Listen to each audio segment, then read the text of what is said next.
dès le tendre. Chantons ensemble. Nous avons Jésus-Christ. Est-ce qu'on peut le faire avec vie? Toujours prêt à nous entendre. Le peuple va chanter. C'est vous qui chantez. Les deux mains levées vers le ciel, messieurs, dames. Il connaît nos défaillances. C'est vrai, nos chutes de chaque jour. Sans les instruments, sans les choristes, c'est nous qui chantons. Si vous êtes dans cette salle et que vous croyez que Jésus est votre Seigneur, chantez avec nous. Il connaît.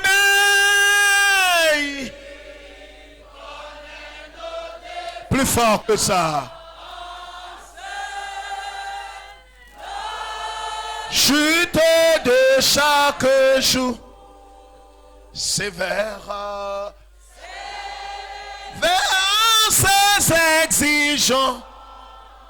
C'est vrai, il est riche en son âme. Il connaît, nos cœurs chantent, nos cœurs chantent, nos cœurs chantent.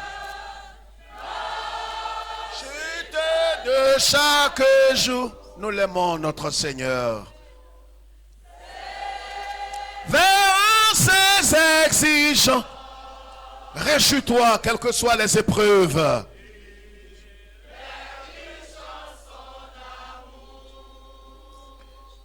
Lèvons les mains peu vers Dieu et rendons culte au Seigneur.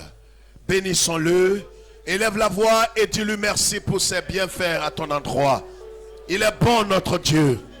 Il est glorieux notre Seigneur. Il est merveilleux notre Dieu. Personne n'est semblable à notre Dieu. Personne n'est semblable à notre Dieu. Alléluia. Gloire à ton nom, Seigneur.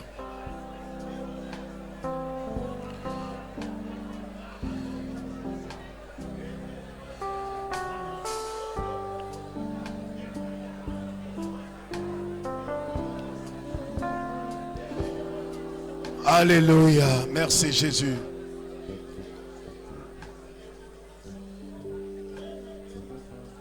Seigneur Jésus m'a sauvé. Seigneur Jésus m'a sauvé. Il m'a sauvé. Seigneur Jésus m'a sauvé. Seigneur Jésus m'a sauvé. Seigneur Jésus m'a sauvé. Il m'a sauvé. Seigneur Jésus m'a sauvé. Seigneur Jésus. Allons-y ensemble. Il m'a sauvé. Seigneur Jésus m'a sauvé. Seigneur Jésus. Est-ce qu'on peut ouvrir les yeux? Il m'a sauvé. Seigneur Jésus m'a sauvé. Seigneur Jésus m'a sauvé. Sa croix est devant moi. Je ne peux plus Jamais reculer. sa croix est Devant moi. je ne peux plus. Jamais reculer. Il m'a sauvé. Seigneur Jésus m'a sauvé. Est-ce qu'on peut chanter de tout notre cœur? Allons-y les choristes. Seigneur Jésus m'a sauvé. Seigneur Jésus m'a sauvé. Sa croix est devant moi. Je ne peux plus jamais Comme ça. reculer. Sa croix est devant moi. C'est vrai, je ne peux plus me reculer. Sa croix est devant moi. Oh là là. Je ne peux plus jamais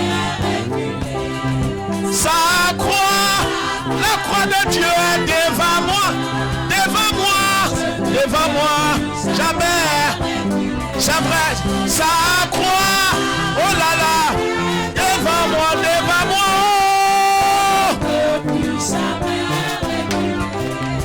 ça croit, est devant moi, oh, je ne peux plus, une dernière fois, ça croit.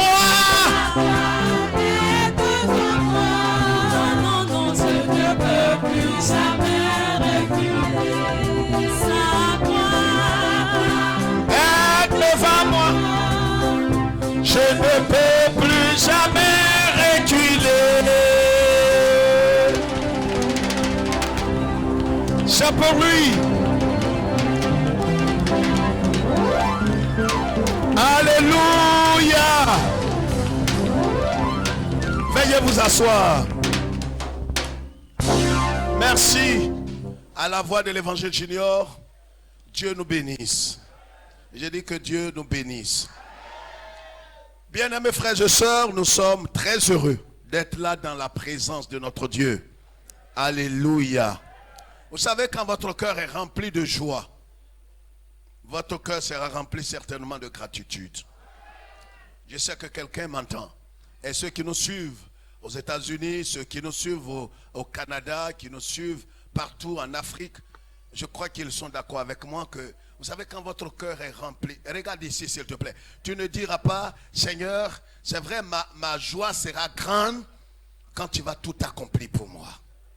Quand tu vas me donner un enfant, et quand tu vas me donner une femme, quand tu vas me donner de l'argent, tu me donneras la promotion, tu vois, quand je viendrai dans ta présence, je serai tellement sincère avec toi.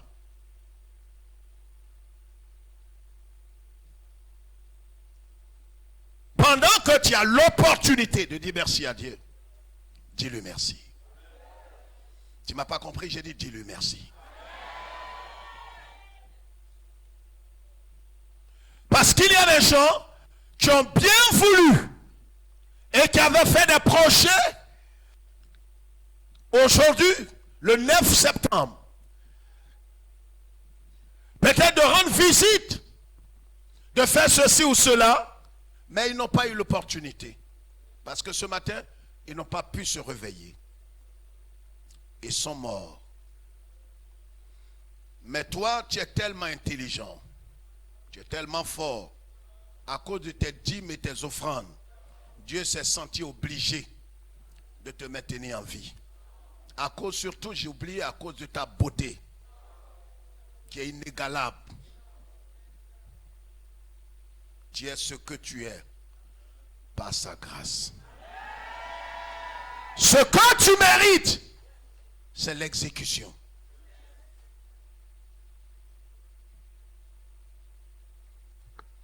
Voyez, frères et sœurs, il y a un mystère que nous sommes en train de voir ensemble. Le mystère du croyant né crucifié. Pourquoi est-ce que, en tant que chrétien, nous avons des hauts et des bas, mais des bas très souvent qui nous entraînent vers le plus bas en profondeur? Pourquoi tant de haine, de division, d'incompréhension? Pourquoi est-ce que nous avons beaucoup de peine à aimer notre frère, à marcher conformément à la parole de Dieu? Pourquoi, à votre avis? Et pourtant, Jésus est mort à la croix pour nous. Et pourtant, la Bible dit en 2 Corinthiens chapitre 5, le verset 17 que nous connaissons, que nous sommes devenus une nouvelle création et que les choses anciennes sont passées et que toutes choses sont devenues nouvelles. Mais malgré qu'on soit devenu, suis-moi ici, on soit devenu une nouvelle création, mais vous voyez, il y a un contraste. C'est ce que Saint Paul dit en Romains chapitre 7. C'est pourquoi je voudrais, frères et sœurs, qu'on ouvre les yeux, qu'on ouvre l'entendement et qu'on se dispose à entendre la parole de notre Dieu. La Bible dit que mon peuple périt, pas les païens, mais mon peuple, ce qui est invoqué mon nom, périt parce qu'il lui manque l'épignoxis, la connaissance. C'est pourquoi on peut être chrétien, on peut être baptisé du Saint-Esprit, on peut parler en langue, on peut prophétiser, on peut tout faire et être vaincu par le péché. Et être encore esclave du péché, esclave de la haine, esclave des ressentiments, esclave, on peut rire avec les gens et être hypocrite, né hypocrite. On peut jeûner et prier et ne pas être libéré. Quand nous venons à Jésus, je voudrais qu'on comprenne cela clairement. Nous devenons une nouvelle création. C'est une chose. Mais en même temps, ce qu'on doit comprendre, c'est que le vieil homme, la nature adamique que nous avions avant la conversion, cette nature adamique, elle est inchangeable, on ne peut la transformer, elle demeure en nous, malgré que nous soyons devenus une nouvelle création. Donc nous avons deux natures, la nature divine et la nature adamique. Et cette nature adamique a les mêmes caractéristiques, les mêmes principes, les mêmes forces que la nature adamique de n'importe quel païen. C'est pourquoi, vous voyez, certains sont surpris de voir un chrétien né de nouveau qui aime Dieu. On se surprend qu'il a tué un homme. On se surprend qu'un chrétien né de nouveau a commis l'homosexualité. On se surprend. Je voudrais ce matin que tu comprennes une chose importante. Un chrétien né de nouveau, ayant l'esprit de Dieu, peut commettre des choses graves et inexplicables. Pourquoi? Parce que cet homme ou cette femme née de nouveau a encore en lui la nature adamique qui est capable de tout, qui est irrécupérable, qui ne peut être transformée. C'est ce mystère que 9 chrétiens sur 10 n'ont pas saisi. Alors certaines personnes auraient voulu que Dieu nous aide à voir notre nature adamique transformée. Dieu ne transforme pas la nature adamique. Il y a ce que la Bible appelle les doubles conséquences de notre péché. Dieu, par le sang de Jésus, efface nos péchés. Écoutez-moi très bien. J'ai fait ce rappel pour ceux qui nous suivent maintenant. Le sang de Jésus est là pour nous purifier de tout péché. Le sang de Jésus enlève la culpabilité dans notre cœur et dans notre esprit. Le sang de Jésus nous délivre de la culpabilité et apaise Dieu. C'est pourquoi la Bible dit qu'ils l'ont vaincu par le sang de l'agneau et par la parole de leur témoignage. Le sang de Jésus nous purifie de tout péché. Ça veut dire les actes que nous commettons, le sang de Jésus nous lave, nous purifie. Quand tu as commis l'adultère, le vol, l'idolâtrie, le sang de Jésus te lave. Quel que soit le péché que tu as commis, le sang de Jésus a les vertus nécessaires pour apaiser la colère de Dieu envers toi. Le sang, pourquoi? Parce qu'en Lévitique, il a dit que la vie d'un homme est dans son sang. Donc le sang de Jésus, c'est la vie de Jésus. C'est pourquoi la Bible dit que Jésus a donné sa vie à la croix. En vérité, ce qu'il a donné, c'est son sang qui a coulé. Mais dans son sang se trouve sa vie. Donc en donnant son sang, il a donné sa vie. C'est pourquoi on parle de transfusion sanguine. Vous voyez, quand vous donnez un peu de votre sang, vous avez donné votre vie. Il y a quelque chose qui peut vous choquer, mais que je vais vous expliquer. Le sang ne fait pas tout. Le sang de Jésus, quelle que soit sa capacité, sa puissance, ne réglera pas tout le problème du péché. Parce que le problème que le péché crée, c'est que le péché a déclenché double chose, double conséquence. Il y a l'arbre qui produit le péché qu'on appelle la nature adamique. Et puis il y a le péché. Donc il y a le fruit du péché et il y a le péché lui-même. Ce qui produit le péché, c'est notre nature. Est-ce que quelqu'un me suit?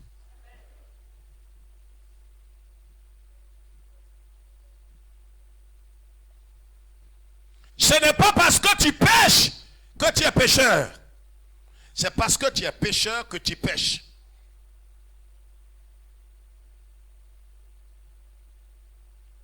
Donc ce qui crée le péché, ce qui engendre le péché, c'est pourquoi l'apôtre Paul dit,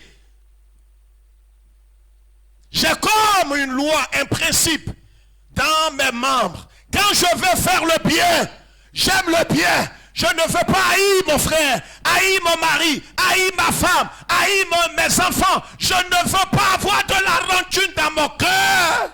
Je suis sincère. J'ai pardonné.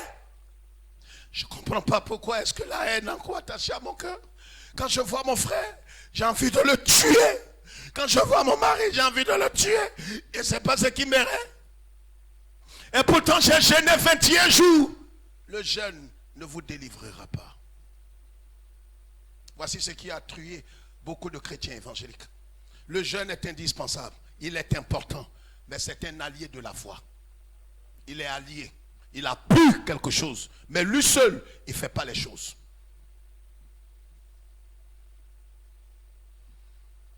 Quand on vient à Christ, on reçoit le pardon des péchés. Mais il y a celui qu'on appelle le péché. C'est la nature adamique. Dieu, il ne nous condamne pas d'avoir une nature adamique. Mais Dieu ne permettra pas que cette nature adamique se manifeste dans son royaume. Je ne sais pas si je me fais comprendre. Une chose est d'avoir la nature déchue, la nature adamique, avoir le vieil homme en toi. Mais une autre chose est de permettre que la nature adamique se manifeste. Paul dit en Romains chapitre 7 que nous lisons. Voyez, si nous n'avons pas compris ce principe qui est éternel, jusqu'à ce que le Christ revienne, jusqu'à ce que nous allions au ciel par la mort, nous allons vivre comme des chrétiens vaincus, vaincus toute notre vie. Et certains ont été découragés, certains ont abandonné la foi, certains ont dit ça ne vaut même pas la peine parce que ça ne sert plus à quelque chose. J'ai jeûné, j'ai prié, cette colère attachée à moi, j'ai fait une offrande à un prophète ghanéen, un prophète nigérien, un prophète congolais, un prophète ivoirien. Les gens ont prié pour moi, mais je ne comprends pas pourquoi la colère. Non, tu es ignorant malgré ton âge. Tu ne comprends pas l'écriture parce que tu as été berné.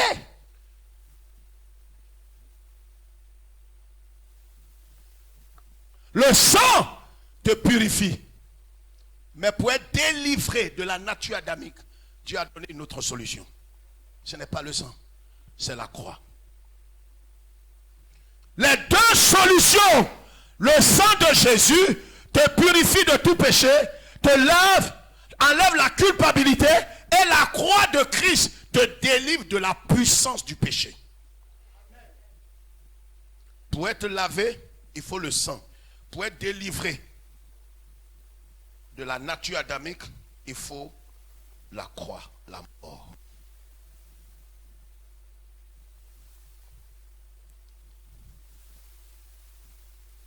Romains chapitre 7, très rapidement, nous allons gagner du temps. Romains chapitre 7.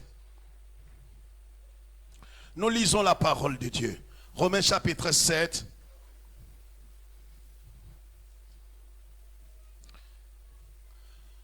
Romains chapitre 7. Pour gagner du temps, nous allons lire à partir du verset 7. Romains chapitre 7. Que dirons-nous donc? La loi est-elle péché? Loin de là. Mais je n'ai connu le péché que par la loi. Car je n'aurais pas connu la convoitise si la loi nous dit tu ne convoiteras point. Et le péché, saisissant l'occasion, produisit en moi par le commandement toutes sortes de convoitises, car sans la loi, le péché est mort. Pour moi, étant autrefois sans loi, je vivais, mais quand le commandement vint, le péché reprit vie et moi je mourus. Verset 16. Or, si je fais ce que je ne veux pas, Si je... fais ce que je ne veux pas, Voici ce qu'on ne comprend pas. Malgré que tu sois chrétien, né de nouveau, rempli du Saint-Esprit, parlant en langue, il t'arrivera de faire des choses que tu ne veux pas. Ce n'est pas parce que tu veux que tu le fais. Tu n'aimes pas ce que tu fais, mais ça ne peut pas t'empêcher de ne pas le faire. Voici le mystère. Il y a des choses que tu fais, tu n'aimes pas cela. Les gens diront non, il fait exprès. Il ne fait pas exprès de tout casser. Il ne fait pas exprès pour un oui, pour un non. Un homme de 50 ans, de 60 ans, une femme de 60 ans, pour un oui, pour un non, vous la voyez agir comme un enfant. Elle ne fait pas exprès. Il y a une loi qui est plus grande que sa force qui agit dans ses membres. Elle peut aller jeûner. Elle peut donner si elle est ignorante. Elle peut aller donner des offrandes à un prophète, à un pasteur. On va prier pour elle. On va la délivrer, prier pour qu'elle soit délivrée. Mais elle ne sera jamais délivrée. Pourquoi? Parce que ce n'est pas par le jeûne. Voyez, le chrétien qui est né de nouveau, rempli du Saint-Esprit, il ne peut pas être possédé. C'est inintelligent de croire qu'un chrétien peut être possédé. Un chrétien normal ne peut pas être possédé. Quand tu as cette méconnaissance, tu es misérable. Tu vis une vie qui n'honore pas Dieu. J'ai dit un chrétien né de nouveau. Je n'ai pas dit quelqu'un qui est venu, qui a fait les réformes de sa vie, qui parle comme les chrétiens, qui marche comme les chrétiens, mais qui n'est pas né de nouveau. Parce qu'on peut se comporter comme un chrétien né de nouveau, mais on n'est pas né de nouveau. On peut être en Côte d'Ivoire depuis 50 ans et ne pas être ivoirien. Donc il y a des signes qui ne trompent pas qu'on est réellement né de nouveau. Car celui qui est né de Dieu est de Dieu et ne pratique pas le péché. À ceci, vous reconnaîtrez en 1 Jean chapitre 3 que ce qui est né de Dieu ne pratique plus. Il peut tomber dans le péché, mais il ne demeurera pas dans le péché. Quand je veux faire le bien que j'aime, ce n'est pas le bien que j'aime que je fais, mais c'est le mal que je n'aime pas. C'est ce que je fais. Voici l'attitude et les caractéristiques du vieil homme en nous. Ce vieil homme est là. Il ne partira pas, on ne le chasse pas. Ce n'est pas un démon. Il ne meurt pas comme ça pour dire c'est fini, c'est terminé. Non, sa solution, c'est la crucifixion. C'est une vie crucifiée qu'il faut mener seconde après seconde jusqu'à ce que tu meurs sur cette terre. Tant que cela n'est pas fait, tu seras chrétien, mais en même temps tu seras le plus misérable des chrétiens. Tu regretteras d'avoir été chrétien parce que tu es chrétien mais tu n'es pas heureux. Les païens seront plus heureux que toi. C'est pourquoi vous voyez, beaucoup cherchent la délivrance. Ils veulent qu'on prie pour eux. Ils peuvent jeûner 40 jours pour que la colère parte. Mais quand les 40 jours, tu coupes net, même en coupant le jeûne, tu vois que la colère est venue. Tu te demandes, mais qu'est-ce que je vais devenir? On dirait que les pasteurs qui prient pour moi ne sont pas loin. Non, tu n'as pas la connaissance et tu n'es pas sage. Tu n'as pas la révélation. Lis la suite. Or, si je fais ce que je ne veux pas, je reconnais par là que la loi est bonne. Et maintenant, ce n'est plus moi qui le fais, mais c'est le péché qui habite en moi. Ce qui est bon, je le sais. C'est quoi qui habite en moi? C'est le péché qui pas habite en moi. les péchés, mais le péché. Le vieil homme est appelé le péché. Il y a les péchés et le péché. Le péché, c'est lui, la nature adamique. Asseyez-vous. Car je ne fais pas le bien que je veux, et je fais le mal que je ne veux pas. Et si je fais ce que je ne veux pas, ce n'est plus moi qui le fais, c'est le péché qui habite en moi. Il y a un péché qui habite en toi. On l'appelle le péché. C'est lui qu'on appelle la nature adamique. C'est lui qu'on appelle le vieil homme. Lève la tête s'il te plaît. C'est lui la nature adamique. Cette nature, c'était ta nature quand tu étais païen.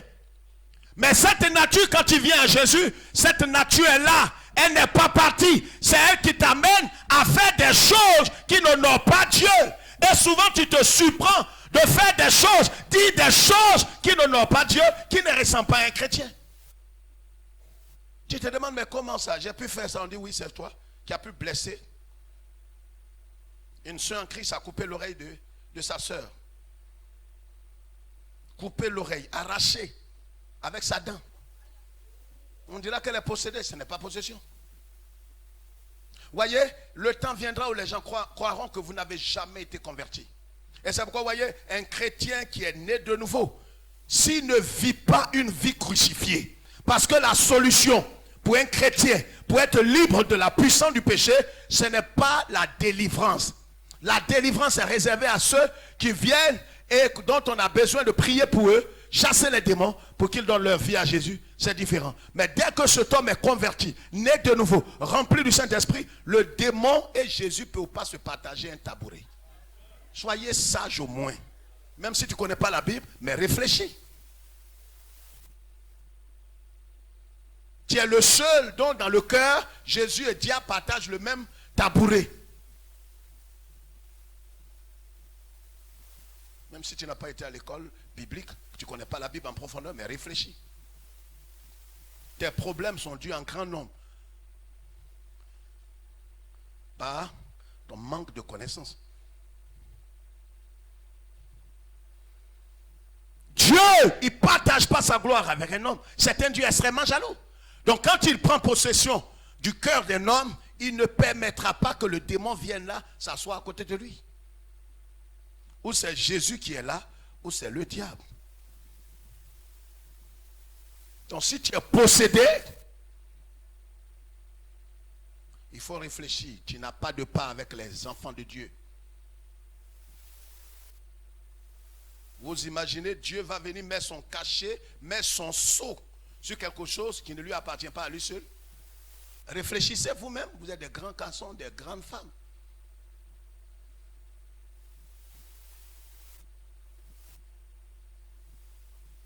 Quand il met le Saint-Esprit, c'est son cachet. Quand il met le Saint-Esprit, c'est une manière de dire que cet homme qui est là m'appartient exclusivement. Je ne le partage pas avec le diable, le monde ou Satan. C'est pourquoi le Seigneur dit, fuyez le monde, parce que ce n'est plus votre partage. Voyez ce qui se passe en nous, frères. C'est pourquoi notre thème que nous sommes en train de développer est un thème évocateur. Nous devons faire quoi? Vivre crucifié pour une vie victorieuse et épanouie. Vivre crucifié. Ce n'est pas un slogan, ce n'est pas un épiphénomène pour dire, bon ben, on a parlé de la croix, parce que certains sont des plaisantins. Et comme ils ne veulent pas réussir dans la vie chrétienne, ils prennent tout à la légère. Ils pensent que la croix, on joue avec. C'est pourquoi Jésus dit en Luc chapitre 9, si quelqu'un veut me suivre, si quelqu'un veut être dans mes sérails, quelqu'un veut m'appartenir, une chose est de prendre sa croix et de me suivre. Qu'est-ce qui s'est passé? Levez la tête que je vous explique très rapidement en moins d'une minute. Jésus est né dans ce monde comme un substitut. Le substitut veut dire en français quoi? Un? Non, tu peux m'aider. Un quoi? Un remplaçant. Donc Jésus est né, la Bible dit en Jean chapitre 3, le verset 7, Dieu a tant aimé le monde qu'il a donné son Fils unique afin que quiconque croit en lui ne périsse point, qu'il ait la vie éternelle. Jésus est venu là, nous avons péché contre Dieu et Dieu a demandé, vous tous qui avez péché, je suis fâché avec vous, ce que vous devez faire, c'est de trouver une vie qui est sans tache, ni ride, qui est éternelle, qui va payer le prix de votre péché et je vais vous pardonner. On a cherché sur la terre et dans le ciel, personne, aucun ange, aucun esprit ne veut le faire. Jésus qui est le Fils de Dieu, qui est Dieu éternel, qui est le Fils de Dieu, la deuxième personne de la Trinité, la Sainte Trinité, a décidé de devenir l'agneau de Dieu. Il a dit à Dieu son Père, je vais mourir à leur place. Écoutez-moi bien, l'œuvre que le Christ a accomplie. Donc Jésus descend sur terre, il ne meurt pas pour lui, mais il meurt à notre place. Il meurt pour nous.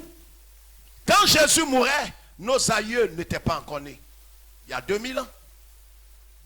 Mais Jésus a payé le prix de ton péché passé, présent et futur. Ce qu'il te demande, c'est de reconnaître que tu es un pécheur. Vous savez, il n'y a rien qui fait aussi mal que de faire quoi? De payer l'amende de quelqu'un et la personne vient et tu es fou. Non, grand frère, il n'y a rien qui fait plus mal que aller gaspiller ton argent. Non, grand frère, je m'excuse, mais tu es bête. Tu es trop bête. 5 millions, tu as payé 5 millions comme ça d'amende. J'ai rien fait. Ça veut dire cet argent que tu as payé pour ne pas qu'il soit condamné. Peut-être qu'on l'a condamné à 25 ans d'emprisonnement. Et avec 5 millions d'amende, tu as payé non seulement l'équivalent de 25 ans de prison, peut-être qui équivaut à 10 millions, et tu as payé encore l'amende, et le taux revient à 15 millions. Et tu as vendu ta maison. Écoutez-moi s'il vous plaît. Voyez, c'est pourquoi beaucoup n'achèveront pas la course. Parce que quand tu as mal compris l'évangile au début, c'est comme quelqu'un qui est mal né. Tu es né avec une maladie congénitale. Tu ne peux pas vivre longtemps. C'est pourquoi ouvre tes oreilles et comprends. Tu n'as pas compris ce que le Christ a fait à ta place et en ton nom. Tu n'achèveras pas la course parce que tu ne comprendras pas. Quand les épreuves, les difficultés, quand des choses de la vie vont se présenter à toi, tu vas rebrousser chemin, tu vas jeter la croix.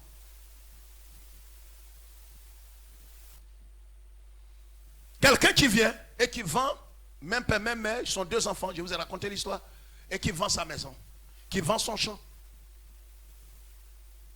et qui a trouvé le remède en Angleterre. 10 millions. Je vous ai raconté cette histoire ici il y a quelques années en arrière. Et qui paye le médicament. Il a la retraite, il a pris toute sa pension. Il a vendu sa maison qu'il a construite en 35 ans. Il a vendu la maison. Un père de famille de 6 enfants, il vend sa maison. Parce qu'on a décelé un cancer dans le cerveau de son frère. Ils sont restés 2 de leurs parents. Ils n'ont plus personne. Il vend sa maison, il trouve l'argent nécessaire, il prend de l'argent dedans, il va en Angleterre, il paye le médicament. On soigne son frère. Dieu merci, le monsieur est guéri. Le monsieur, qu'est-ce qu'il va faire? Il n'a plus de maison. Lui qui vivait dans le quartier IP de Cocody, il va trouver une petite maison maintenant dans un bas quartier d'Abobo ou dans une maison en bois. Son frère, qui est étudiant, refuse d'aller avec lui et dit, il ne peut pas mener cette vie parce que lui, il est habitué à vivre à Cocody. Son grand frère lui dit, ça ne fait pas rire, madame. C'est choquant. Voilà l'attitude qu'on a vis-à-vis de Jésus. C'est pourquoi souvent on est ingrat, méchant et on est souvent jugé par Dieu. Notre ingratitude est pire que l'ingratitude que Satan a.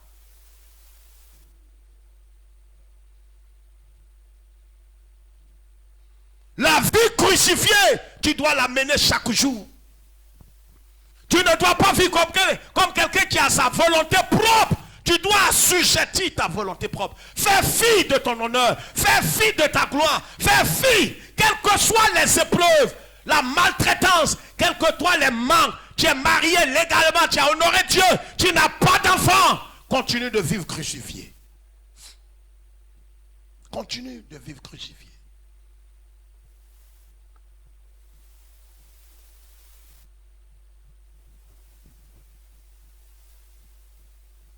Il a dit ouvertement à son grand frère, je n'irai pas avec toi à Bobo. Et les gens sont venus le supplier pour cela. Il est parti. Il a commencé à se plaindre, à calomnier son grand frère dans tout le quartier.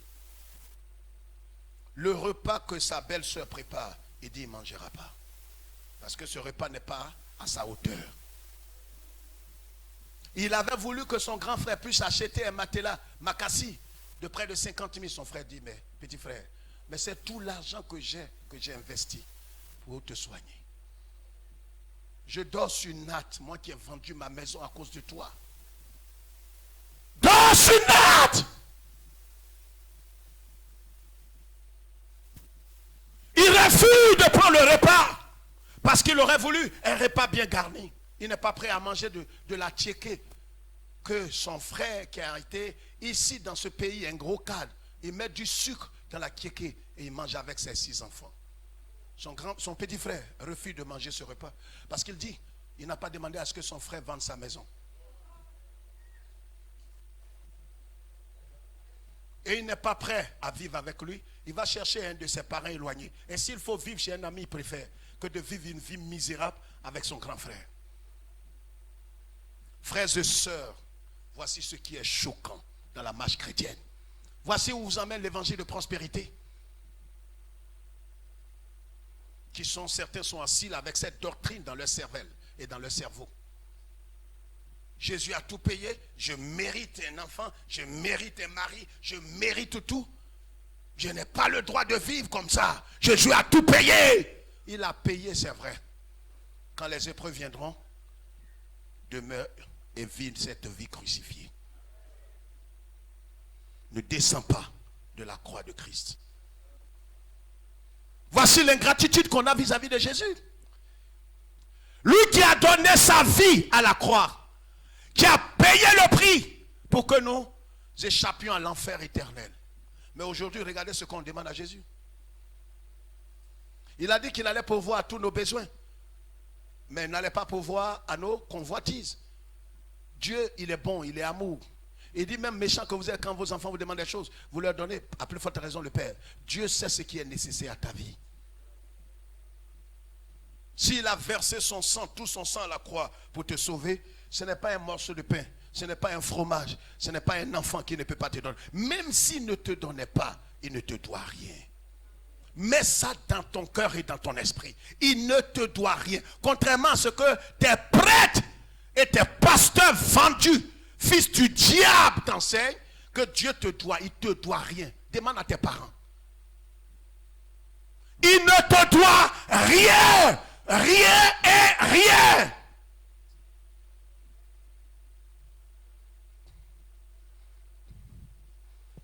C'est pourquoi la solution dans la marche chrétienne, c'est de vivre crucifié chaque seconde de sa vie. C'est de mener une vie crucifiée. Et une vie crucifiée est caractérisée par quoi? C'est caractérisé par le renoncement de ma volonté propre. Je ne fais plus ce que je veux.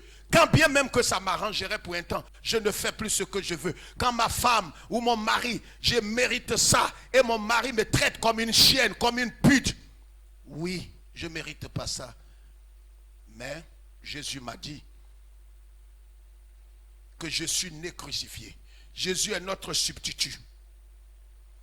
Il a payé le prix à la croix. Et c'est pourquoi la Bible dit, comme il a payé le prix, Dieu nous voit comme quelqu'un de crucifié. C'est pourquoi Paul dit ceci. Galates chapitre 2, le verset 19. Qu'est-ce qu'il dit? Galates chapitre 2.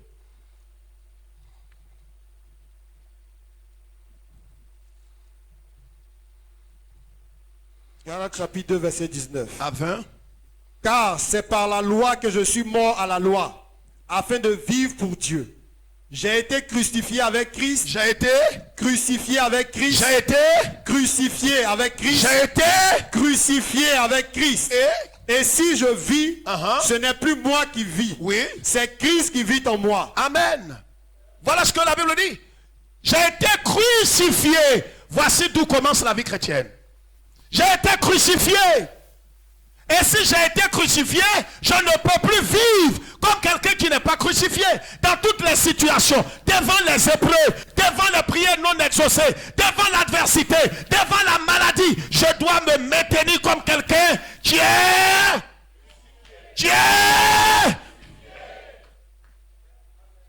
devant les palabres. Ton mari qui est inconverti est en train de te traiter comme moins que rien. Tu ne diras pas trop, c'est trop, chérie, trop c'est trop. Tu es mort.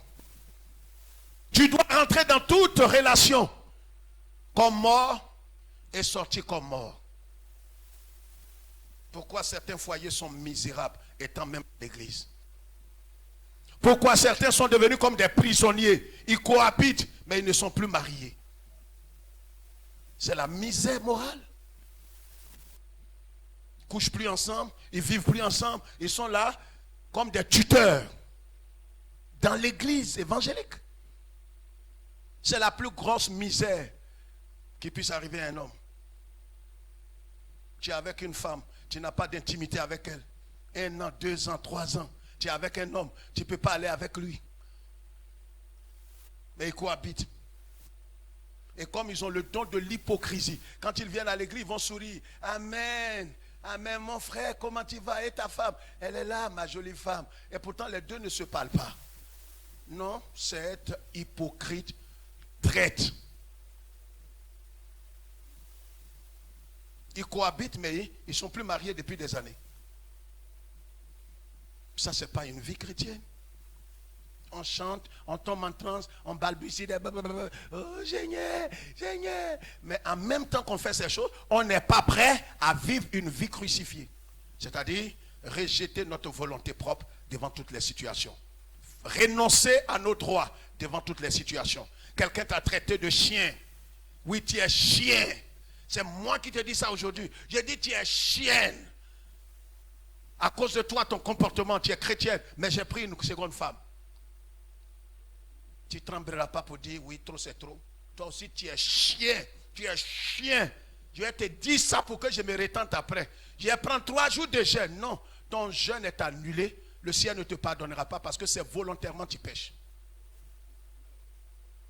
La solution, ce n'est pas d'aller faire le mea culpa, aller te repentir, demander pardon à Dieu, demander le sang de Jésus, et revenir encore et traiter. Non, la vie crucifiée.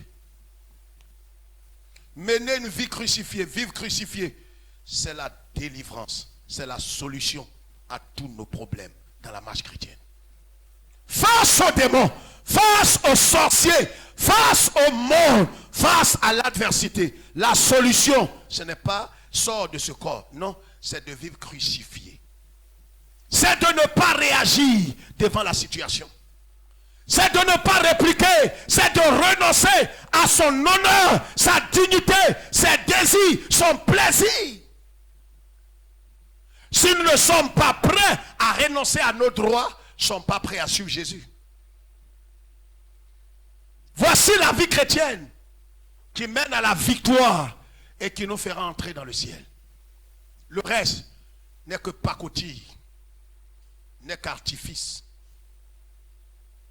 Si je ne suis pas capable de me mépriser, de renoncer un tant soit peu, chaque seconde à ma vie, c'est un exercice.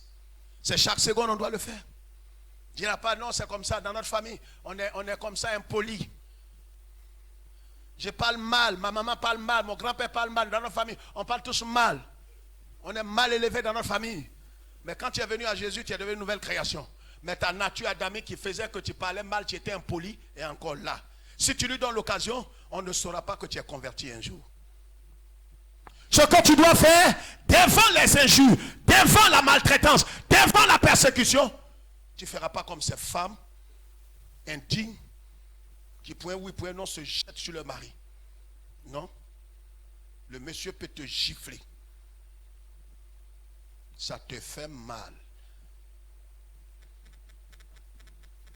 Comme cette femme à qui son mari a enlevé le pain.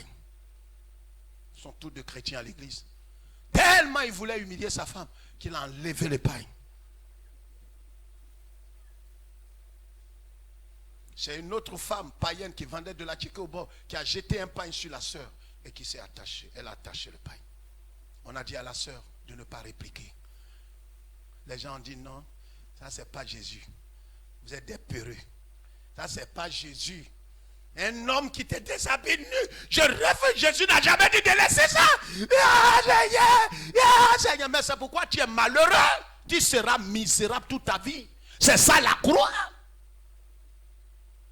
La femme doit prendre ce pain, porter, aller à la maison, aller au marché, préparer pour son mari, pour que ce mari impie mange. Le soir, il voudra coucher avec elle. Elle doit bénir, accepter. Le contraire fait de toi un déchu. Voilà l'évangile. Et quand ça ne t'arrange pas, tu sors. Ne nous perds pas le temps. Voilà la vie chrétienne. C'est vie crucifiée, seconde après seconde. Tu as salué quelqu'un avec chaleur et te salue froidement. Tu dois continuer de le saluer. Salue-le avec chaleur. Il ne veut pas te sentir et tu ne connais pas la raison. Il ne t'aime pas. Elle ne t'aime pas. Vous êtes tous deux à l'église. Vous avez eu peut-être un petit problème. On a réglé. Mais depuis ce temps, non, ça a changé entre vous. Il y a un problème, c'est spirituel. Quand quelqu'un n'accepte pas de mourir, il est le plus malheureux parmi nous. Vous savez, la Bible dit en Romains chapitre 6, celui qui est mort, il est libre du péché. Dans un foyer, quand celui qui joue le plus bête, il est le plus heureux. Mais ceux qui ont des cervelles, qui ont le cerveau et qui comptent sur leur diplôme, c'est pourquoi c'est difficile dans certains milieux d'épouser une femme intellectuelle. Le monde le dit. Parce que quand la femme intellectuelle, elle n'est pas brisée, elle n'a pas compris qu'elle doit vivre une vie crucifiée seconde après seconde, mais elle ne connaîtra pas la paix. Parce que son mari va parler, va l'humilier, elle va vouloir rendre, elle va justifier qu'il faut rendre. C'est pourquoi il y a tant de divorces parmi les évangéliques aujourd'hui. Pas plus tard que dimanche passé, après le culte, monsieur et madame étaient là. Ils sont venus à mon bureau pour dire divorce. Un diacre. Il dit, il ne veut plus de sa femme.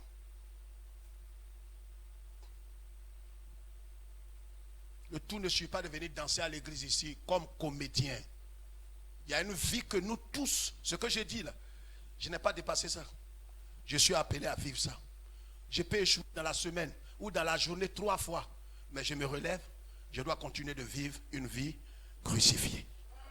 Tu peux réagir négativement. Quelqu'un t'a parlé, ton honneur est bafoué. Tu cries, tu te ressaisis, tu appelles la personne. Je te demande pardon. J'ai mal agi.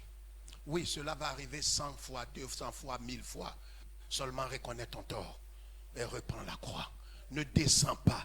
Quand tu réagis, tu viens de descendre de la croix.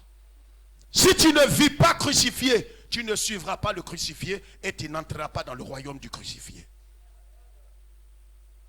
Parce que quand nous donnons la latitude à la chair, au vieil homme, à la nature adamique de réagir, cela nous conduit au péché. Et le péché nous conduit à la mort. Et la mort nous conduira dans la mort éternelle. Laissez-moi vous dire une chose. Que personne ne vous séduise. On peut donner sa vie à Jésus. Marcher pendant 50 ans dans la vie chrétienne, dans la sainteté. Et les 3 dernières années ou les 3 derniers mois, tu rétrogrades, tu vis dans le péché et tu meurs dans le péché. Je te jure sur la Bible, tu iras en enfer. Ne croyez pas les gracistes et les bonnes nouvelles de la grâce qui vous enseignent que non, même si vous mourrez dans le péché, après avoir donné votre vie à Jésus, vous serez au ciel. C'est un mensonge. Vous qui nous suivez, c'est un mensonge démoniaque.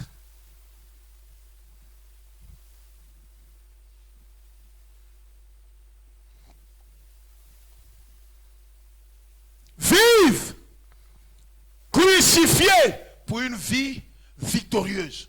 Si nous voulons avoir la victoire sur le diable, sur le péché, sur le monde, ces 3 entités sataniques, nous devons vivre chaque jour une vie. Une vie. Il faut m'aider. Laisse ton voisin. Je ne sais pas s'il est avec nous. Toi, il faut parler. Nous devons vivre une vie chaque seconde. Quand tu es en train de parler avec ton patron, va dans l'esprit d'une femme qui est quoi? Qui est quoi? C'est crucifié là, c'est de ça on parle. Il n'y a pas d'autre expression. Il ne faut pas mettre d'autres expressions dans ça ce matin. Tu parles avec ta femme, mariée légalement. Tu dois parler comme un homme. Une femme qui parle à son mari doit parler comme une femme. Quand quelqu'un est crucifié, qu'est-ce qu'il fait? Qu'est-ce qui caractérise un crucifié? Il ne cherche plus son honneur. Il ne cherche plus sa dignité. Il ne cherche plus sa gloire. Il ne cherche plus sa volonté propre. Parce que là où il est, il ne fait plus ce qu'il veut. Mais il doit faire ce que le maître veut. Matthieu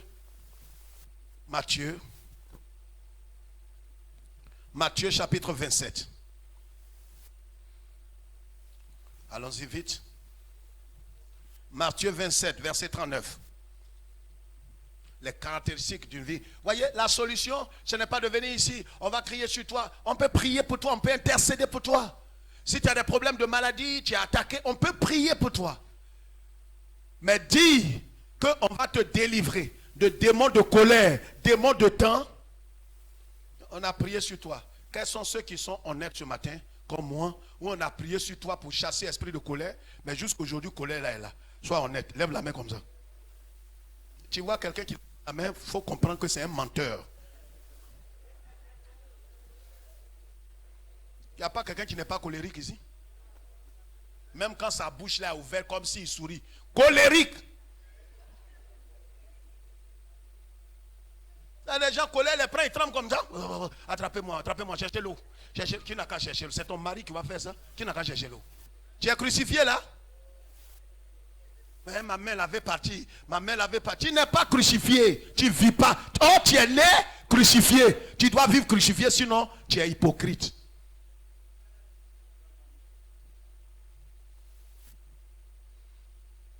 Comment faire pour parler Wobé? Correctement. Comme un Wobé. Comment on fait ça? Comment? Oh, laissez ça. C'est pas de ça qu'il parle. Tu ne connais pas. Ce n'est pas la réponse. Il faut quoi? Il faut naître Wobé. Tu es né Wobé.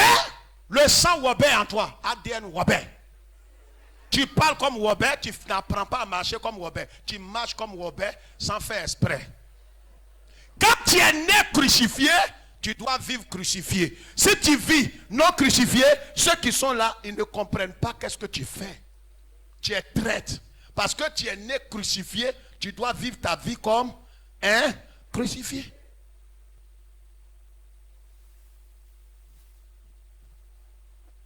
Oh, quelqu'un qui est crucifié, il ne bouge pas. Il est crucifié.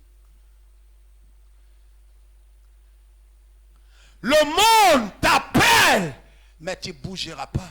C'est pourquoi la Bible dit en 1 Jean chapitre 2, n'aimez point le monde ni ce qui est dans le monde. Si quelqu'un aime le monde, l'amour du Père n'est plus en lui. Tu ne peux pas dire que tu vis une vie crucifiée et que tu t'es identifié à Jésus et que tu appartiens à Jésus si tu continues de t'habiller comme une prostituée en mini-jupe à ton âge. Souvent même n'ont pas bon pied. Ça fait pas rire.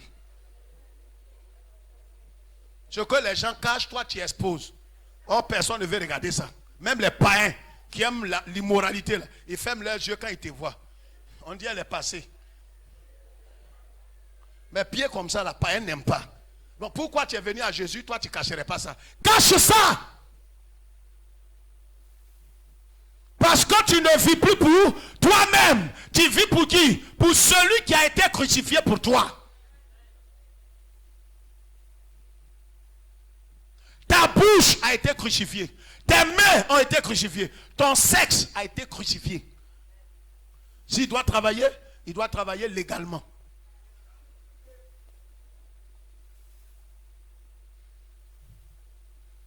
Voilà ce qui fait rire. Quelqu'un comprend l'évangile ce matin? Je parle de lever la main, madame. Je ne pas de me sourire. J'ai dit, quelqu'un comprend l'évangile ce matin? Vous qui nous suivez, vous devez comprendre. On doit vivre une vie crucifiée.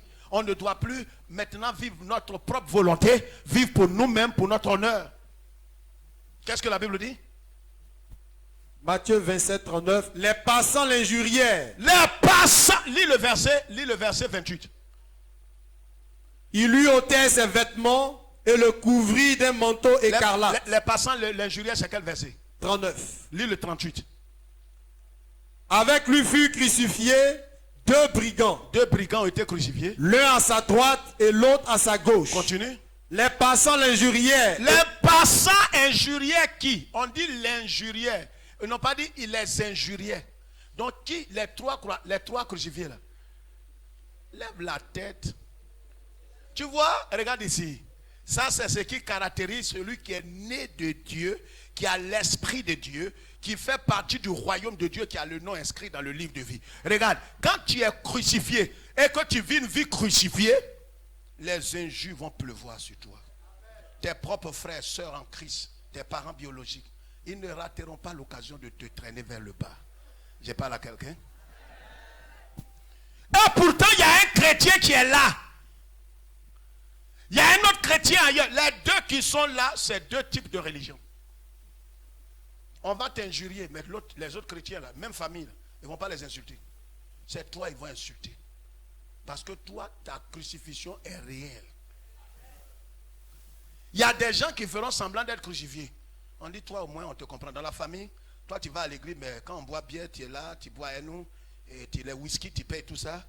Et puis bon, j'ai constaté quand même, hein, tu vois. Mais l'autre,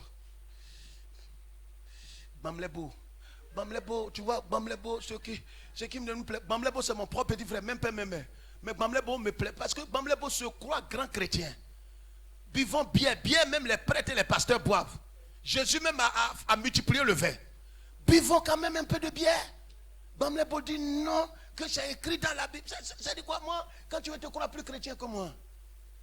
Bamlebo, je lui ai dit non, tu vois, que Bamlebo, tu es mon propre petit frère. Que c'est vrai, la religion est vraie. Mais tu vois, ta femme ne fait pas d'enfant. Ta femme ne fait pas d'enfant. Et depuis que tu es marié, tu n'as pas d'enfant. On ne va pas rester comme ça. Voici une femme du village, prends-la, fais un enfant. Bamlebo dit non, que son Jésus lui a dit, il doit vivre vie crucifiée. Voici où tu seras traité, maltraité, incompris. Un chrétien qui n'est pas incompris et qui est acclamé de tous, pas parce qu'il est mal élevé, impoli, mais à cause de Jésus. Si tout le monde t'acclame dans ton service, je t'annonce une triste nouvelle. Tu n'es pas converti. Tes fesses, ton patron tape dessus. Il y a un pasteur, les mains, comme mon fesse aussi, bon tu vois, voilà la fesse là qui est là. Mon patron dit, ah c'est quoi ça? C'est quoi? Tu me tentes. Tu me tentes. Tu es immoral. Tu es une femme indigne. Je pèse mes mots. Tes fesses ne t'appartiennent plus. Ça appartient à Jésus.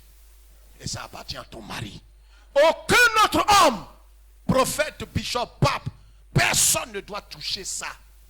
C'est sacré. Donner ça à ton patron, tu es immoral, tu es adultère, tu es infidèle. Et si pour ça tu ne peux plus apporter la dîme à Dieu.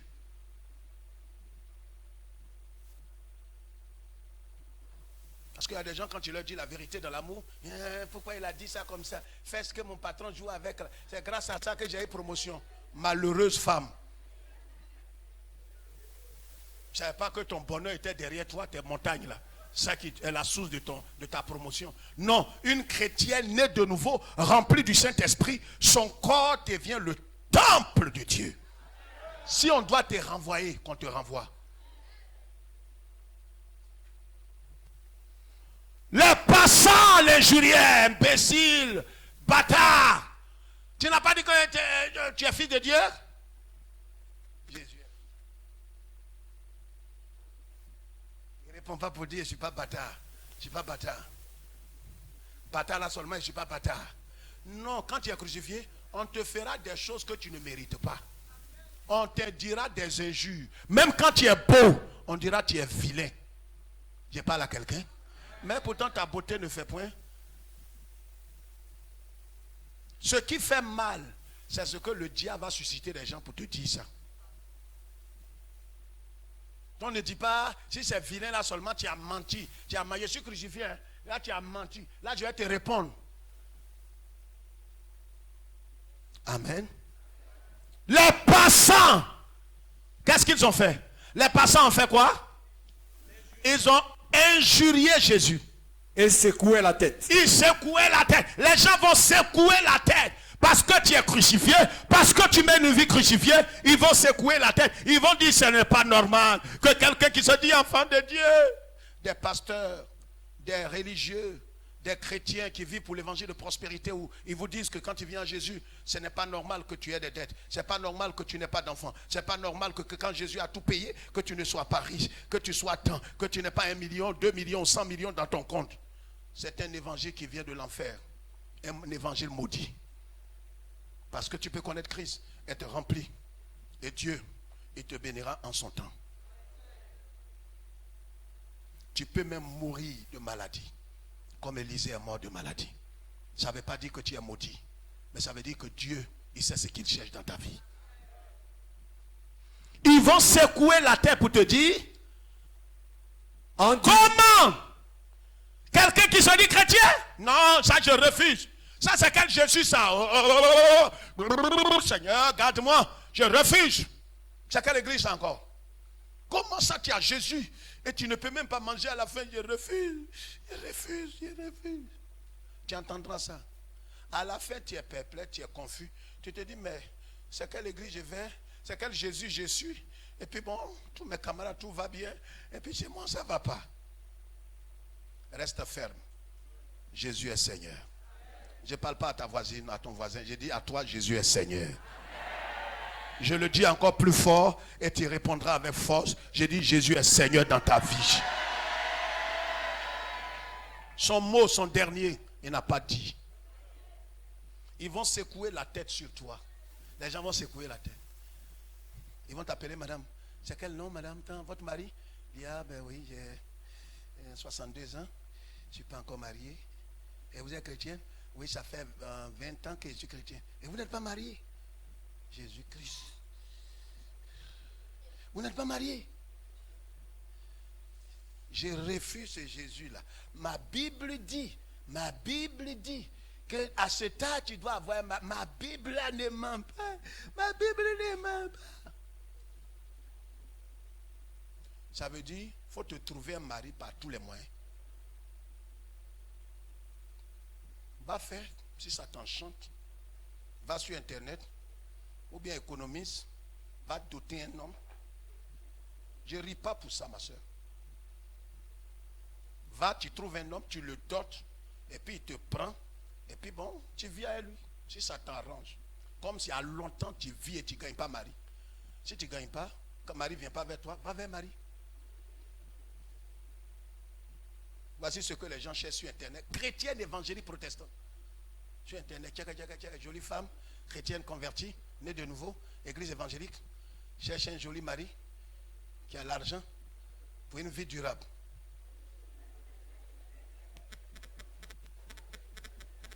Tu ris, c'est vrai ou bien c'est faux? Alors, les plaisantins s'abstenir. Comme toi-même tu es plaisantin.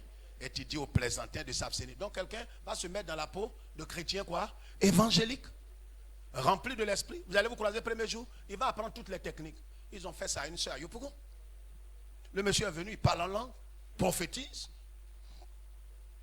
La soeur a donné son accord. Mais ne savait pas que cet homme était un rosicrucien. Il n'a jamais mis pied à l'église. Il a appris toutes les techniques pour avoir la sœur. Il a loué voiture pour venir la chercher. Devant Sagidiba, pour ceux qui connaissent Sagidiba. Venir la chercher. Mais comme toi tu es malhonnête, Dieu va envoyer un malhonnête envers toi. Une femme normale ne va pas avec quoi? Aller sur Internet pour aller chercher des choses. Non, tu vas trouver un malhonnête. Le monsieur a loué une voiture, est venu la chercher devant sa guidiba. Envoyé dans le reste. Tout ça là, c'est l'argent. Garçon, c'est fait ça. Tu apprêtes l'argent là. Au moins 100 000 francs, tu loues voiture là, 35 000. Petit déjeuner, en partant, tu lui payes son transport 10 000. C'est fini, elle est d'accord. Ça fait pas rire, ça on connaît ça. Je suis un garçon. Tu sors l'argent là, paquet comme ça. Tu sors l'argent là, comme ça. Tu sors ça, c'est plié.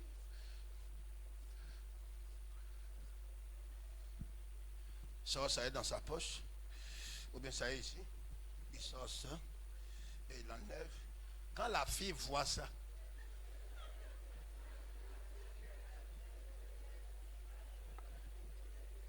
si c'est technique comme ça, il peut avoir 20 femmes.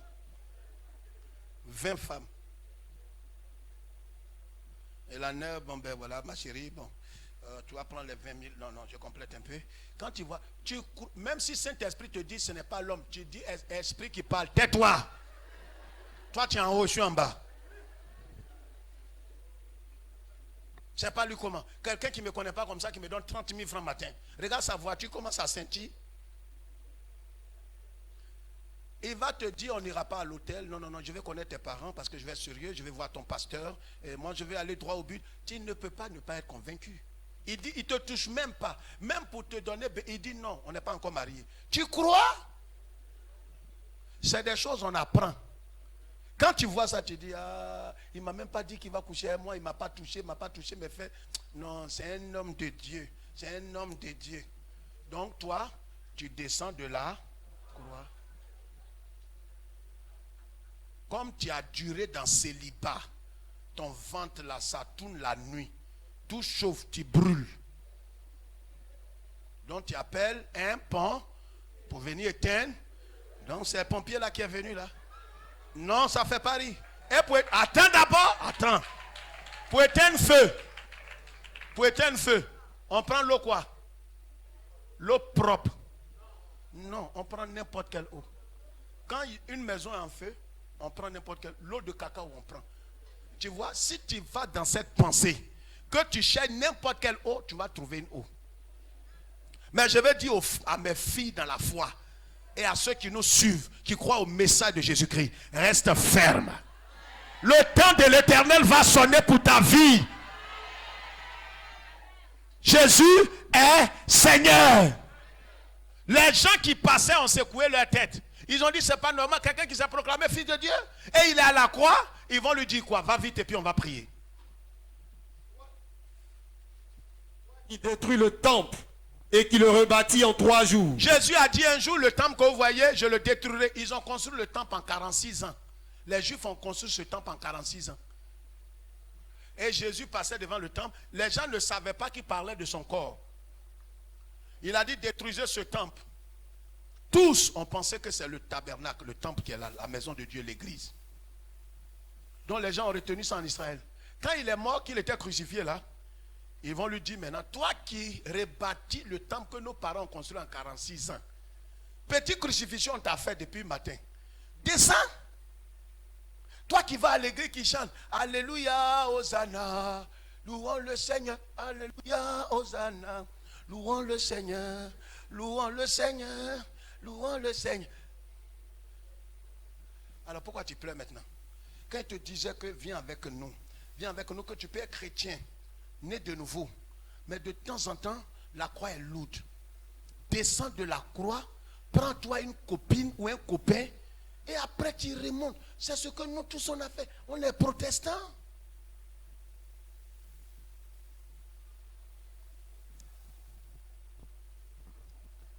Dis quoi? Et qu'il le rebâtit en 3 jours, sauve-toi toi-même. Si tu es le Fils de Dieu, descends de la croix. Si tu es le Fils de Dieu, descends de la croix. Et puis, les principaux sacrificateurs, avec les scribes et les anciens, se moquaient aussi de lui et disaient, même les pasteurs se moqueront de toi. Un pasteur peut t'appeler un prophète. Dis-moi, tu es chrétien? Dis oui. Et tu souffres comme ça? Je ne crois pas. Et tu pries avec qui? Dis attends. Non, mais ça, tu vois, viens faire une offrande au prophète de Dieu. Tu vas voir, ta vie va être décantée en 48 heures. Moi, je connais mon pasteur. Je connais mon prophète, l'homme de Dieu puissamment, qui n'est plus à présenter. C'est un homme, je vous dis une chose, mais ça dit, c'est un homme quand, ça dit, c'est quelqu'un, non, mais c'est un voyant. Il voit clair. C'est un voyant. C'est un baille-fouet. Quelqu'un qui voit clair, il est baille-fouet. Vous qui nous suivez. C'est un baille-fouet. Un baille-fouet, c'est un sorcier. C'est un chaman. Descends de la croix et nous sommes prêts à croire en toi. Les pasteurs se moquent. Ceux qui viennent des champs, tous ceux qui viennent de la vie, les gens se moqueront de toi. Tant que tu resteras crucifié, tant que tu mèneras une vie crucifiée, ils se moqueront de toi. Ils voudront que tu fasses quoi? Que tu cherches à descendre de la croix dans toutes les situations, face à l'épreuve, face à l'infertilité, face au célibat qui dure, face aux prières qui ne sont pas exaucées. Ils vont te montrer des techniques. Des femmes iniques vont te dire, mais va prendre grossesse avec quelqu'un. en 3 semaines, tu donnes ça à ton mari. Une dame avait fait ça. Elle est venue ici. Le Saint-Esprit m'a parlé. Je lui ai parlé ici. On l'a pris, on l'a mis là. Avant 2000. Je lui ai dit, le Saint-Esprit m'a dit telle chose. Ta fille qui est en terminale, qui est son père? Elle dit, mais pasteur, c'est quelle question? Je t'ai jamais parlé de père de mon enfant et tout ça et tout. C'est son papa qui est là. Le Saint-Esprit m'a dit que ce n'est pas son père. Mais si j'ai menti, pardonne-moi. Je me mets en genoux, je te demande pardon. Elle dit, non, mais moi, ce que tu as dit m'a frustré. Douter de la paternité de ma fille. Moi, j'ai dit, non, ça ne m'a pas plu, pasteur. Sincèrement, si elle te dit, ça m'a plu, ça ne m'a pas plu. Et pourtant, c'est Dieu qui m'a parlé. Elle est allée à la maison. Quelques semaines après, elle est venue me voir. Pasteur, ma conscience ne me laisse pas tranquille. Effectivement, ma fille a 21 ans, 18 ans ou chose. Et quand j'ai pris la grossesse, le monsieur avec qui j'ai pris la grossesse, mon père ne l'aimait pas, il ne travaillait pas. Et c'est pourquoi je l'ai confié à cet homme-là. Et cet homme lui a donné son nom. Et depuis, personne sur la terre ne peut savoir. Mais Dieu est avec toi.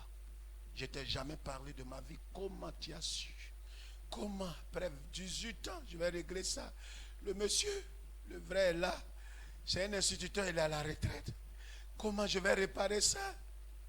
Je ne sais pas. Le péché là, quand tu commets, c'est facile. C'est comme l'adultère. Quand tu commets l'adultère, tu voles. Quand on t'attrape, les conséquences, il faut être libre de les assumer. Si on doit te divorcer, il faut que tu acceptes. Je lui ai dit, tu vas appeler le monsieur. Le monsieur, à cette époque, était directeur d'une grande organisation ici. Il payait les cours de la jeune de sa fille depuis CP1, maternelle. C'est des écoles de 1 million, 1,5 million, 2 millions. Il paye ça. La fille va en France, elle vient. Elle dit, pasteur, aide-moi. Je ne sais pas comment il a t'aider.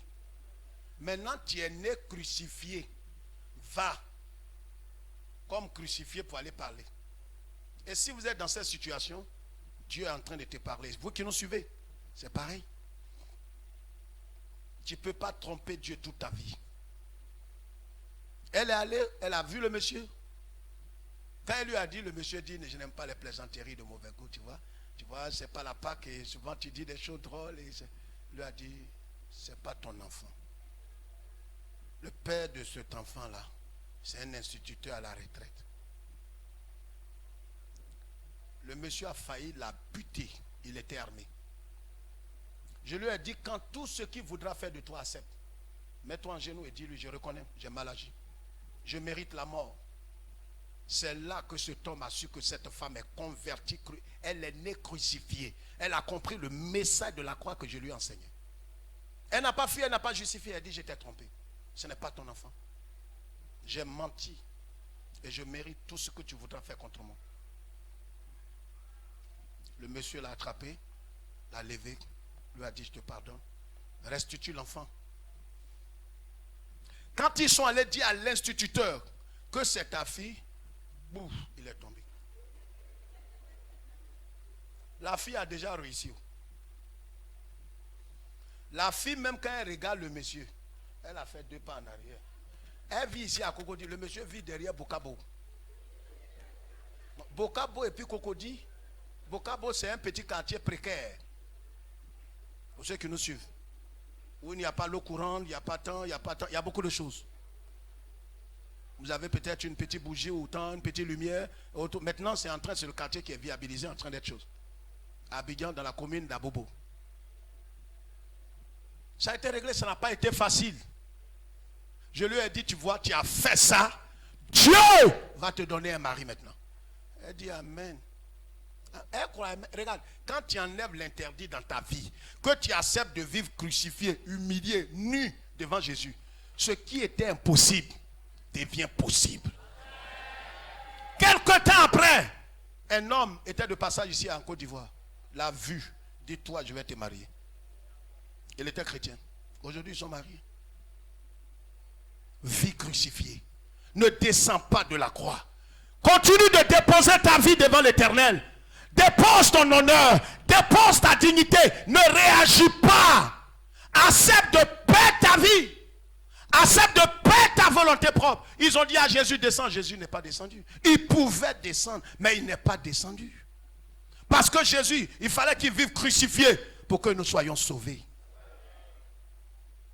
Si tu ne peux pas vivre crucifié comme Christ, tu n'es pas de lui. Tu n'entreras pas dans le ciel. Tu n'es pas de lui. Terminons avec ce verset. 1 Corinthiens chapitre 6. Est-ce que quelqu'un comprend ce message ce matin? Nous devons vivre quoi? Combien de temps? Comment? Et dans quelles circonstances?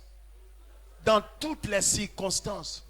Là où tu es assis pendant ce culte, tu dois même t'asseoir crucifié.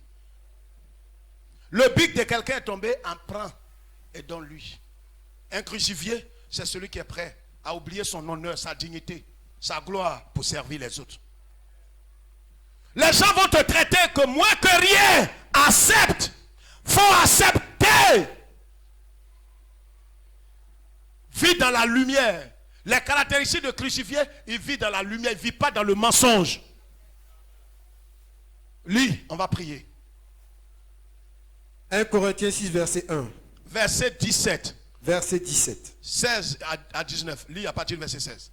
Loin de là, ne savez-vous pas que celui qui s'attache à la prostituée est un seul corps avec elle?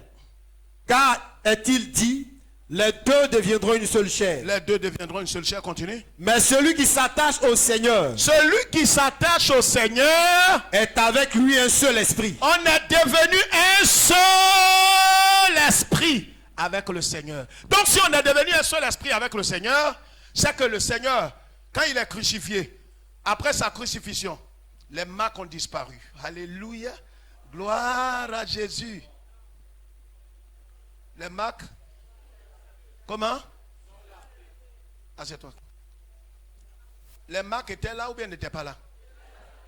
Comment? Et quand Thomas a dit aux apôtres, si je ne vois pas les marques de la crucifixion, il y a les marques de la crucifixion. Il y a les signes qui montrent que une femme est crucifiée, un homme est crucifié, un enfant qui est né de nouveau est crucifié. Il y a des signes. Ce n'est pas à l'église, le soleil qu'on fait, hein, la façade, le masque qu'on porte, comme des pharisiens. Souris quand même, ça ne fait pas rire. Alléluia. Alléluia. Pendant qu'il rit comme ça, il y a la haine qui peut tuer un lion. Il ne parle pas à des gens dans l'église. Quand le culte finit net, la première chose, c'est de sortir comme ça. Allons-y, mon frère. Je n'aime pas quand le culte finit comme ça, saluer les gens. Il y a des gens qui ne veulent pas saluer. Et bon, elle est crucifiée aussi. Elle se moque d'elle-même. Le culte finit, oui, oui. Oui, ma clé là, donne-moi, oui. Frère, il y a un problème. Il y a un problème. Quand on vient à l'église, on vient en détail. Et quand le culte finit, laissez-moi rentrer chez moi. Il n'est pas de la communauté. Il n'est pas chrétien. C'est quelqu'un qui vit isolé. Vous savez, quelqu'un qui est né de nouveau, il vit dans la communauté, il vit dans l'esprit, il vit dans la fraternité. Il ne vit pas isolé comme le plus intelligent de tout le monde. C'est en se frottant aux autres que tu vas apprendre à mieux pardonner, à vivre la vie chrétienne. Les chrétiens qui vous dit, il est né de nouveau, qui vit isolé, doutez de sa foi. Il est doux et agréable pour des frères de demeurer. De quoi? Demeurer est différent de quoi? Demeurer veut dire quoi? Comment? Où ça? Où on peut te trouver. C'est pourquoi en français, quand on te dit où tu demeures, on n'a pas dit où tu te promènes. Il y a des gens qui se promènent. Il doit à Yopougon, il doit à Bobo, il doit à Cocody. Mais où tu? Jésus même, on lui a demandé, maître, où tu demeures? Dieu même a une demeure. La demeure de Dieu. Trécheville, c'est la. Cocody, c'est. Congo, est. Non, Ghana. Il a oublié. Israël. Le paradis, c'est la demeure de. On sait où Dieu loge. Toi, tu es où?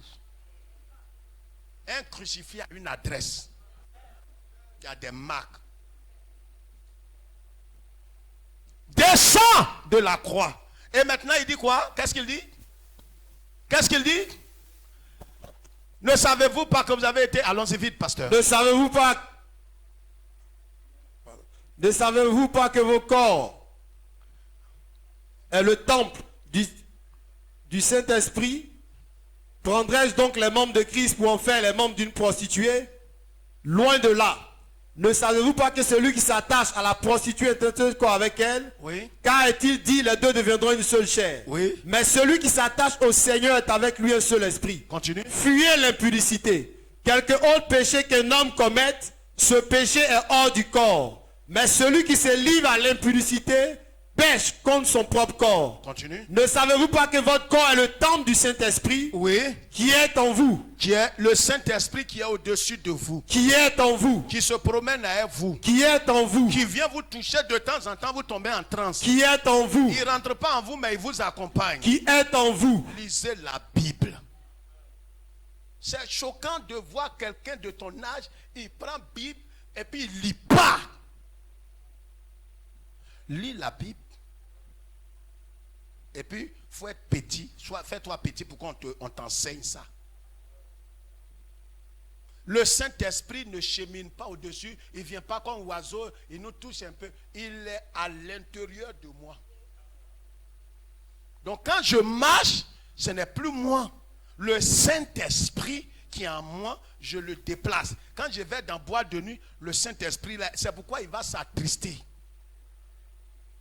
Donc, le Saint-Esprit en nous, oui, que vous avez reçu de Dieu. et que vous avez reçu de Dieu, ça devient sérieux. Et que vous ne vous appartenez point à vous-même. Et vous ne vous Appartenez point à vous-même. Vous ne vous Appartenez point à vous-même. Vous ne vous Appartenez point à vous-même. Vous appartenez à l'église, Non, au pape. non, Non, je voulais dire le cardinal. non, Vous appartenez aux protestants, non, catholiques, non, Deima. non, Vous appartenez à qui? à l'Éternel. Vous ne vous appartenez point à vous-même. Pourquoi? Parce que tu es né crucifié. Celui qui est mort à la croix, il est mort à ta place. Donc toi, tu dois te conduire comme l'acte que celui qui est mort à ta place a posé. Il a été crucifié et comme c'est à ta place, tu marches maintenant comme celui qui a été crucifié. Car en vérité, tu as été crucifié avec celui qui est crucifié. Parce que si tu n'as pas été crucifié, tu ne peux pas avoir accès au trône de Dieu. Comme il a été crucifié. Voyez, quand nous allons dans les écoles pour payer la scolarité de nos enfants, c'est nous qui allons. Quand nous payons la scolarité, votre fils ou votre fille va dans l'école comme quoi? Quelqu'un qui a payé la scolarité. Mademoiselle Guessan, Emmanuela, oui, vous êtes à jour, vous avez payé votre scolarité? Oui. Est-ce que c'est elle qui allait payer? Non, c'est son papa. Mais là, elle ne dira pas, mon papa est venu ici le lundi, il a garé la voiture quand il est rentré. Non, c'est les tralala. J'ai payé la scolarité. C'est pas elle physiquement, mais comme son père et elle ont le même sang et que c'est la fille de son père, donc ce que son père a payé, c'est à sa place et ça veut dire que c'est elle qui a payé. Jésus a été crucifié pour toi, tu lui appartiens, c'est pourquoi toi aussi tu es crucifié. Amen. Donc vivre comme un non crucifié, c'est une trahison. C'est de l'hypocrisie. Vis une vie crucifiée. Tu seras heureux, tu seras épanoui. Tu auras la victoire sur tous les démons, sur tous les péchés. Il n'y a pas un péché que tu ne vas pas triompher. Le jeûne, la délivrance ne vont pas te donner la délivrance du péché. Ce qui t'amène à la délivrance du péché, c'est d'accepter de renoncer à soi. C'est d'accepter de vivre une vie crucifiée. Car vous ne vous appartenez plus. Vous appartenez à celui qui a été crucifié à votre place. Si vous vivez, ne vivez plus pour vous-même, mais vivez pour celui qui a été crucifié. Baissons la tête. On va se lever.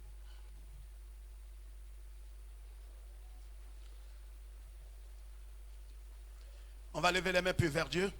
On va dire merci au Seigneur. On se lève rapidement. Je crois que tu as compris quelque chose. Baissez la main, s'il vous plaît. Est-ce que vous qui nous suivez, sincèrement, vous avez compris quelque chose? Vous avez reçu le message dans votre cœur. Ce matin, vous croyez que cette parole est la pure vérité. Et que je vais les mains levées comme ça. Je ne veux pas des hypocrites. Je n'ai pas de me faire plaisir. Arrête de me faire plaisir. Je ne suis pas forcément ton parent. On fait plaisir à son parent. Moi, je suis ton pasteur. Si tu mens pour me faire plaisir, c'est un péché.